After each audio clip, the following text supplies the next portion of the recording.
Now, these logical connectives can be seen as, and actually are, Boolean functions. Okay, so Boolean is a word you may have heard. It's not the same as chicken bouillon. That's actually spelled a different way.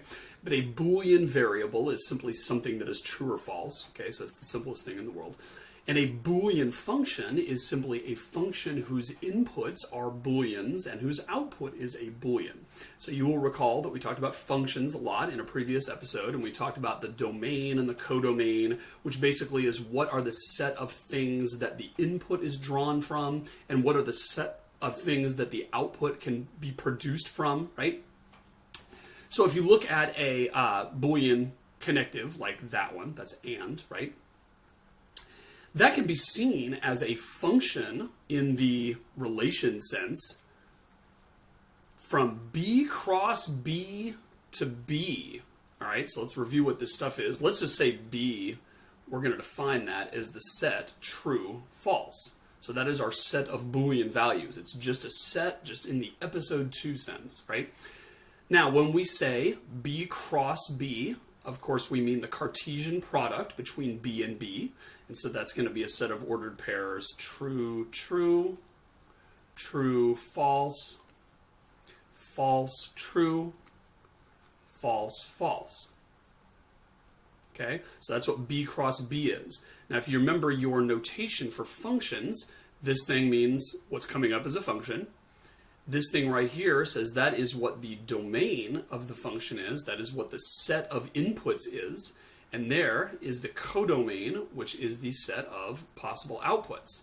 So what I'm saying here is that and, this goofy looking hat thing, is in fact a function where the input is going to be something from here, maybe that ordered pair, or maybe that ordered pair, or maybe that ordered pair, or maybe that ordered pair. Those would be the 4 choices of inputs. And it is going to produce an output that's in B, maybe that element or that element. And so we could actually list all of them, right? We know that true and true is going to be true. We know that true and false is going to be false. We know that false and true is going to be false. And we know that false and false is going to be false, right? So this is specifying extensionally what we did before intentionally. Because before we said, well, let's extensionally. Start talking right at the same time. Because before, remember, we said, what is and? Well, it is the thing that says both of the inputs have to be true, and if either one is false, then the answer is going to be false, right? That was describing it intentionally. That was giving the meaning or sort of the method behind the madness of why we would use and. Extensionally is when we simply say, let's not think anything deep about what and might mean. Let's just list all of the different possible outputs, right? And there's only 4 possible inputs because there's true or false for the first operand and true or false for the second operand, which gives us 4 total combinations. Therefore, there's 4 different ordered pairs that we have to specify an output for. And that's exactly what we did there. Now, normally we're going to write this in a different way. We're going to do it like this. We're going to say, let's have x, and let's have y, and let's specify what x and y are. And what we're going to do is we're going to list all of the different combinations of x and y, and then what the output is for x and y. Now, normally we're not going to write t and f, principally because those things are harder to write, and also it's harder as a glance. T and f actually look a lot alike if you write them fast, and it's hard to see the difference. What we're going to do is we're going to use zeros and ones. So we're going to say 0, 0 basically means that x is false and y is false. So this row right there indicates one possible input to the function.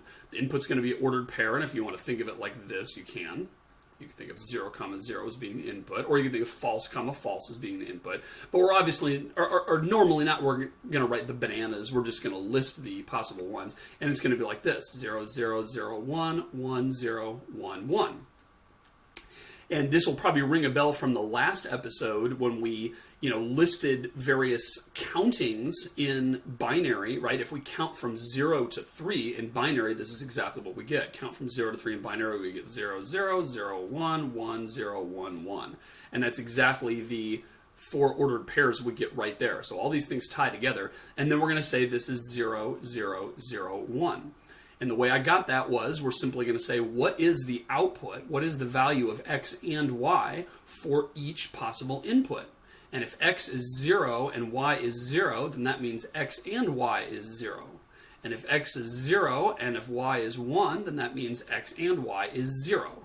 And if x is 1 and y is 0, that also means x and y is 0. And only if x is 1 and y is 1, both true, are we going to get x and y equal to true. Okay? So this is sort of the extensional representation of what and means. And if you were a computer and you couldn't think like a human about, oh yeah, and, that's a word I use a lot, what you do is simply look at this table and say, well, I can tell you what and means. And means that column. That thing right there is what defines and. And this whole thing is called a truth table. Kind of a funny word, right? This is the table that gives us truth. Basically what this does is spell out the meaning of this connective here. Now we're going to end up having lots more complicated expressions than just x and y on our truth table. But what this is essentially doing is spelling out every single possible combination of inputs. What is the output going to be in that case? All right? So let's make some truth tables here. Let me make my x and my y. And I'm going to say 0, 0, 0, 1, 1, 0, 1, 1. And I'm going to say, let's make an x and y column, which we know is the same as what we just had.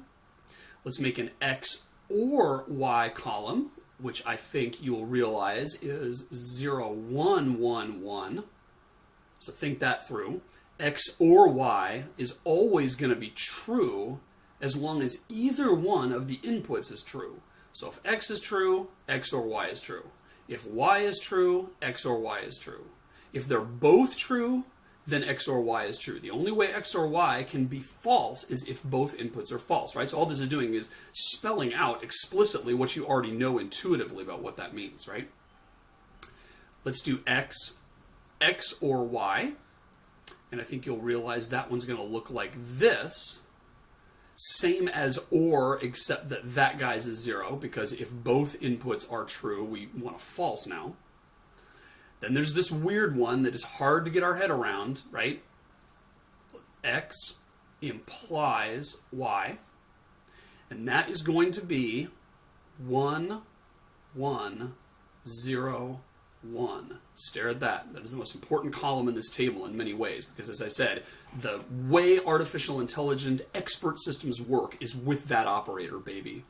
And what that means is I will only call you a dirty, rotten liar if you claim x implies y, and it turns out that x is true and y is false. That is the only circumstance in which I'm going to call you a dirty, rotten liar, because then you'd be lying when you said x implies y. Anything else is fair game, because if the premise is false here, well, that means that you didn't make any promises, right? There's all bets are off. And if the premise is true, but the conclusion is also true, then that's great. Your claim held true because it was true that x was true, but then y turned out to be true too, so you're great. You're not a liar. You're only a liar in that third case, right? And then the last one, just to complete this table, is that guy, x equiv y, which I think you'll realize is 1, 0, 0, 1. Because those are the only rows in the table where x and y are the same. And when we say x equiv y, we mean they are the same. That's what our assertion is, which again is the reverse of that one. This is 0, 1, 1, 0 for XOR. This is 1, 0, 0, 1 for equiv. And this is how that works. You might think we've forgotten one, which we sort of have, because the other one we had was that, right? That not. And the only reason I didn't do that one yet is because that's not a binary operator. Remember, that only operates on one thing, so there's only two choices for the input. The input to a not is either going to be true or false, and of course, not x is going to be true in that case and false in that case, because we're simply flipping the bits, right? So that's what our truth table is. And it's simply a way of, spelling out explicitly what all the possible different combinations are. Now, one question we're going to ask is, I have some complicated Boolean expression, Okay, some complicated set of logical connectives, which is sort of like a set expression, intersect this and union it with this and Cartesian product it with this, right? We can combine it in a bunch of different things. And I might say, here's a complicated expression. When is it true? In other words, what are the combinations of x and y and z and q and however many inputs we have that are going to result in the thing being true?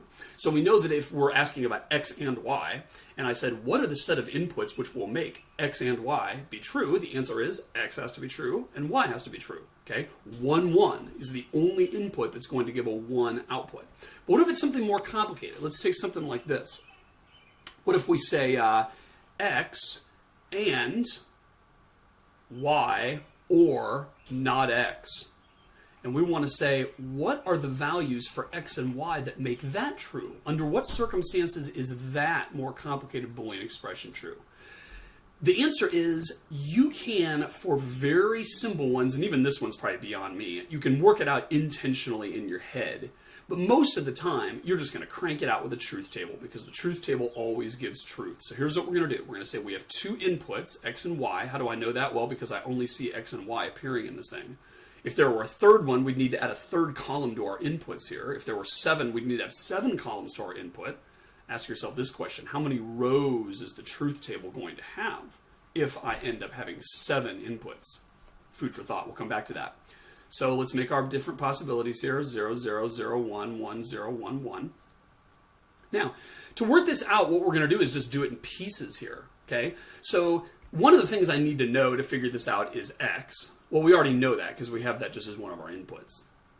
But another thing we have to figure out is not x.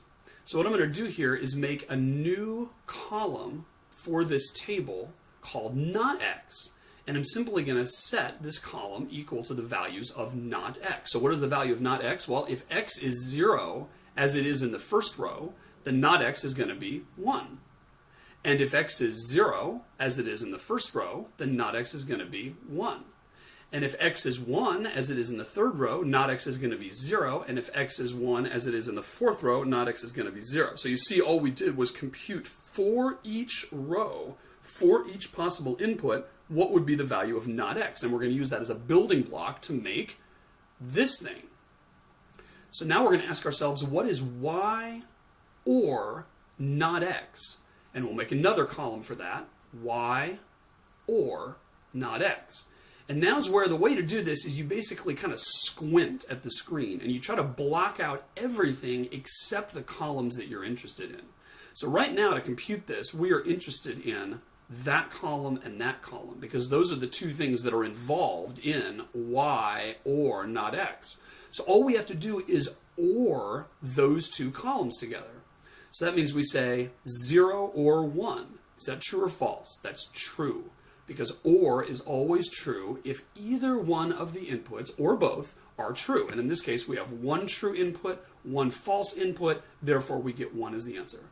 Here we have true and true, so that's going to be true. Here we have false and false, which is going to be false. Here we have true and false, which is going to be true. So all we did was crank out this column or this column. We ORed those together is the verb we often use. And it's just a matter of systematically going through and saying, hey, I know what the truth table for OR looks like. It says I'm going to have a 1 always unless both inputs are 0. And so in this case only, we end up with a 0. Everything else we end up with 1. And then lastly, we do our last step here, which is this. And we say now we need x, which we already have, or y or not, excuse me, not or, I meant and, x and y or not x. And y or not x we figured out right there. So if I want to give a name for this, let me just name this, I'll name it happy face or something. So that this column here we can say we want x and happy face, right? I've sort of declared a new variable here, which is the value y or not x. And now I'm just going to and together, because this is an and, I'm going to and together these 2 columns, that one and that one. So I just go through and I say, in what rows are both inputs true? Because the way and works is both inputs have to be true in order for the output to be true. And so here I have 0 and 1, that's going to be 0 because they're not both true. This is 0 and 1, and that is going to be 0, which is not true. That's 1 and 0, which is going to be 0, which is not true. And then 1 and 1 is the only one where they're both 1, and I'm going to get 1 right there. Okay? And so this ends up being actually the same truth table that we had before for just plain and, right? And it just kind of worked out that way. Now, you might ask yourself, here's kind of an interesting thought experiment, right? Let's say you have two inputs, x and y, two Boolean inputs, each of which can be true or false. Question, how many different possible truth tables are there? Okay, how many different possible truth tables are there? In other words, I made a column that was the OR column, and that was 0, 1, 1, 1. Then I made a column that was the AND column, 0, 0, 0, 1. Then we made an XOR column, which was 0, 1, 1, 0. Then we made an implies column, which was the weird one, 1, 1, 0, 1, and da-da-da-da-da. How many different columns are there? How many different Boolean functions are there? So let's use our combinatorics to figure that out, right? If we have two inputs, then we know we're going to have 4 rows here, right? And that's because there are 4 combinations of inputs. Therefore, if I have some column, this is going to be some truth table column, some Boolean function I'm computing here, I can have either a 0 or a 1 for that guy. Let's say it's a 0. I can have either a 0 or 1 for that guy. Let's say it's 1. I could have either a 0 or 1 for that guy. Let's say it's 1. I could have either a 0 or 1 for that guy. Let's say it's 0. So that is one possible truth table column if I have two inputs. And how many can I have total? I can have 2 to the 4th, because there are 4 different things, each of which can be a 0 or a 1. And so I end up with 2 to the 4th different possible truth tables, or if you like, truth table columns. And we know that of those 16, that's 16, right? To 4th is 16. One of those is AND. One of those is OR. One of those is XOR. One of those is implies. One of those is equiv. One of those is all zeros. One of those is all ones. And there's a bunch more. Not all of them have names, but there are 16 possible different ones to do, right? And the reason there's 16 possible different ones to do is because there's 2 to the, and then you ask yourself, how many different columns are there? And we know that if we have 2 columns, there are 4 rows. I meant to say rows a second ago, right? If there's 2 columns of inputs to our table, that's going to give us 4 rows. What if we had 3? What if we had X, Y, and Z? Then we'd have to double the number of rows, right? Because we'd have Z being, 0, 0, 0, 0 with all those, and then Z being 1, 1, 1, and 1 with all those, right? So we'd have 8 different columns. So the total number of different possible truth table columns is going to be 2 to the 2 to the X, if X is the number of inputs. In this case, we have 2 inputs, so 2 to the X is 2 to the 4th, which is 16. Okay?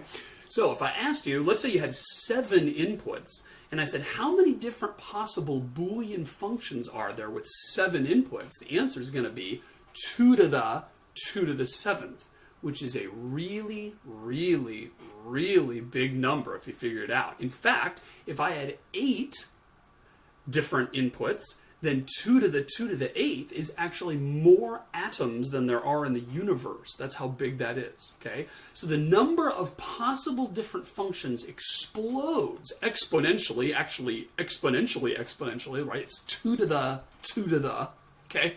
For every new input I add. So kind of interesting to think of how many there are. But if there's only 2 inputs, there's only 16 different possible answers I can get, right? So interesting thought experiment, right? No matter how complicated the Boolean expression is, if I say we're going to do X and X or not X, Y, X or X implies Y, and just have this humongous thing with only X's and Y's, there's only one of 16 different answers I can give, right? Because I'm either going to get 0010 as my answer, or 0111, or 0100, or 0000, or 1111. There's only 16 possible columns I can get for that final answer. So it's actually interesting. The space is not that big, even though I could have a humongous expression. As long as there's only 2 inputs, there's only 16 different possible ultimate answers. All right? Let's do another example here. Let's make this a little bit bigger. What if I want to know when is X or Y and not Z XOR X true? Woo, Nelly.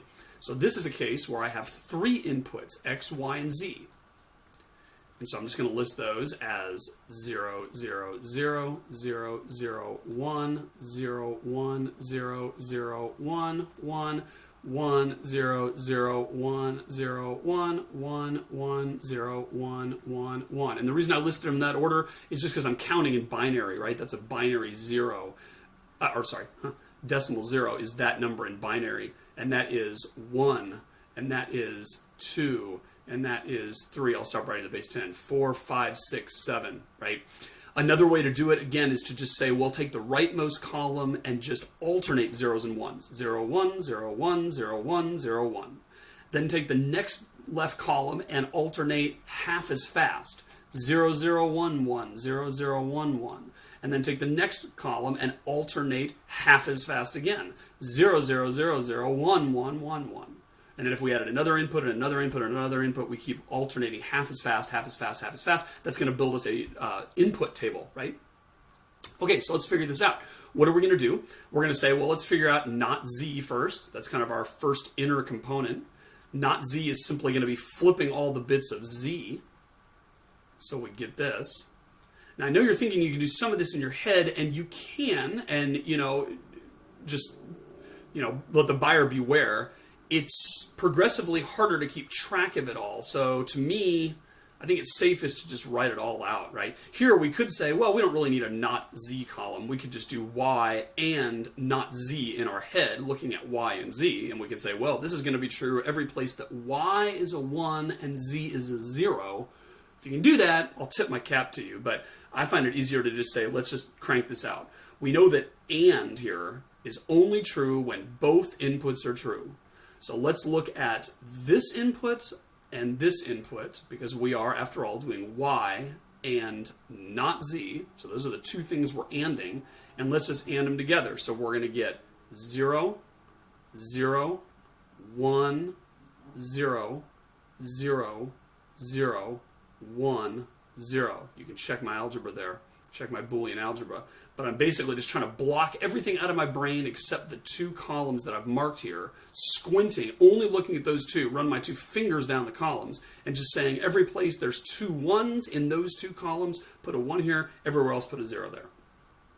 Okay, so now let's OR that with X. So now we're going to have X or, 1, where I call this thing 1. Kind of like to have a little, just to keep this tidy, just make a different name for that column, right? So now I'm going to OR together this time that column with that column, because it's X or that. So I scan down the rows and I say any row that I have a 1 in either one, I'm going to get a 1. Otherwise, I'm going to get a 0. So that looks like it's 0, 0, 1, 0, 1, 1, 1, 1. Right? And those are all of the rows where either this number 1 column, I guess I shouldn't have chosen 1 because that's a Boolean number. Oh well. 1 like that, either where that column was a 1 or where this column is a 1, I ended up getting a 1 there. Okay? And then lastly, we're going to do this big guy, which is, so we'll call this 2. That's going to be 2 XOR X again. So now I'm looking at this column right there and this column right there, X and 2, and I'm XORing them this time. So now I got to say this is going to be a 1 whenever those 2 columns are different. So in the first row, they're the same because they're both zeros. That's a 0 and that's a 0. Next column, they're both zeros. That's a 0. Next column, they're different because I have a red 1 and a blue 0. Next column, I have 0. Next column, I have a 0. Next column, I have a 0. Next column, I have a 0. Next column, I have a 0. And so it looks like this is our final answer, which tells us, when is this thing right here true? When is that big honking thing true?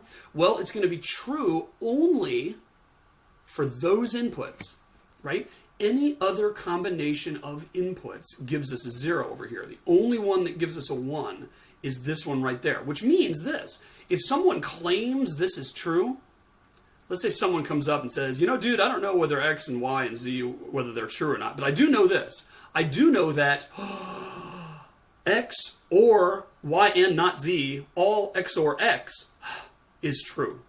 If someone claims that that big thing is true, then you might say, okay, well, great, but how does that help me figure anything out? But actually it does, right? Because if they tell you that and you believe them, then that means X must be false, and that means Y must be true, and that means Z must be false.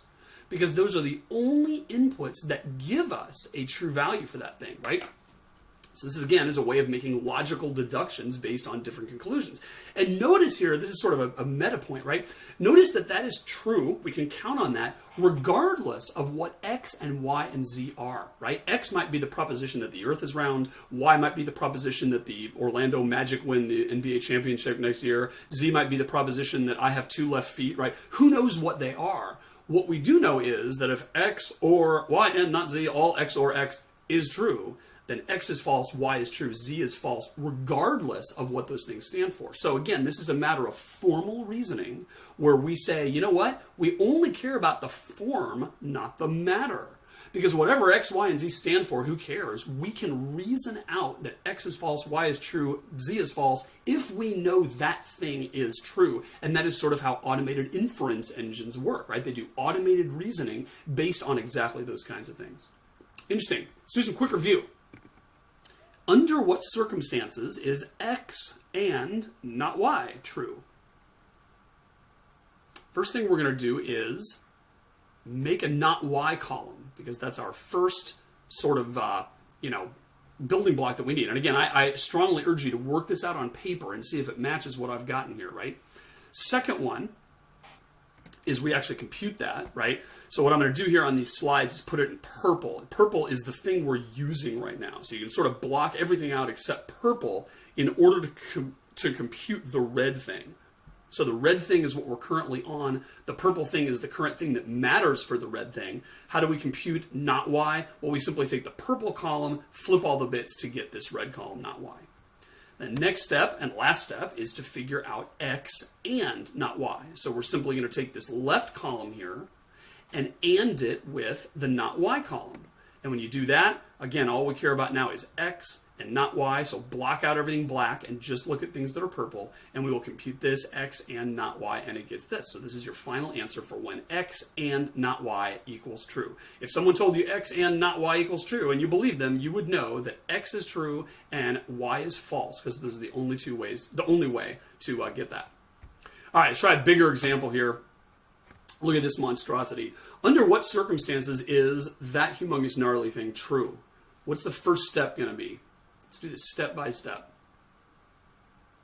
First step is going to be make a not Z column by looking at the Z column and knotting it. Next step is going to be make an X equiv Y column, which is going to be true only when X and Y are the same. So for all the rows where X and Y have the same value, we're going to put a 1 here. For all the rows where X and Y have a different value, we're going to put a 0 here, because that is what X equiv Y means. Next. And by the way, I'm going to label that. So we'll label that happy face so we can kind of come back to it, right? All right, next we're going to compute not X, because that's a building block for our next thing. So I just say not X is simply the flip or the negative or the reverse of the X column. Then we look at not X and we look at Z and we XOR those two columns. And I'm going to get not X, XOR Z is this, because I'm going to put a 1 anywhere where the two purple columns are different, and I'm going to put a 0 everywhere where the two purple columns are the same. And I'll call that soccer ball. Okay, now we're going to take the and of all these things. So we figured out not Z, that was this purple column here. We figured out X equiv Y, that was this purple column here. And then we figured out not X, XOR Z, that was this purple column here. So what we want to do now is take not Z and the smiley face thing, and the soccer ball thing. So we're basically going to say for every row where all three of those are a 1, because that's what and means, right? Everything has to be 1. This has to be 1, and this has to be 1, and this has to be 1. Looks like that's only true for the first row. All the other rows have at least a false somewhere in one of the purple columns. We'll call that scissors. Okay, now we've got X and not Z. That's the right-hand side of this thing. And so we're going to take the not Z column, which we already made before. We needed that here, right? So you can reuse components if you find you need them again. And then we're going to and that with X over here, which is this guy. And so X and not Z looks to me like that's only true in these two rows. And we'll label that bicycle. And then the granddaddy of them all, we need bicycle scissors implies bicycle, okay? Scissors implies bicycle, because this whole left-hand side was the scissors column. This right-hand side was the bicycle column. So what I need to do is figure out now what is scissors implies bicycle. And that is going to be 1 every place there is. The only place it's a 0 is if I have a true implies false. And again, that's because if we have a true on the left and a false on the right, that's the only time I can call this guy a dirty, rotten liar. He's a dirty, rotten liar only if the premise turns out to be true and he lied because he didn't fulfill his promise. The conclusion is not true. And it looks like that's only true in the top row. Everywhere else it's true. So if it is in fact the case that all this is correct here, the only thing that can't be true is X, Y, and Z cannot all be false. Any other combination of X, Y, and Z we cannot refute or eliminate from this thing. The only thing we can eliminate is X, Y, and Z all being false, and that's just how it worked out in this particular case, okay? So it's easy to go crazy with these things. Again, it's just a matter of being methodical and careful, because right now, when we do it extensionally, we're not thinking like a human, we are thinking like a computer. And we're not saying, oh, if this and this or this, I get it, now I can deduce this. We're not being Sherlock Holmes. We're simply being our laptop cranking through the thing saying, well, if I know this, that, and the other, what else can I conclude?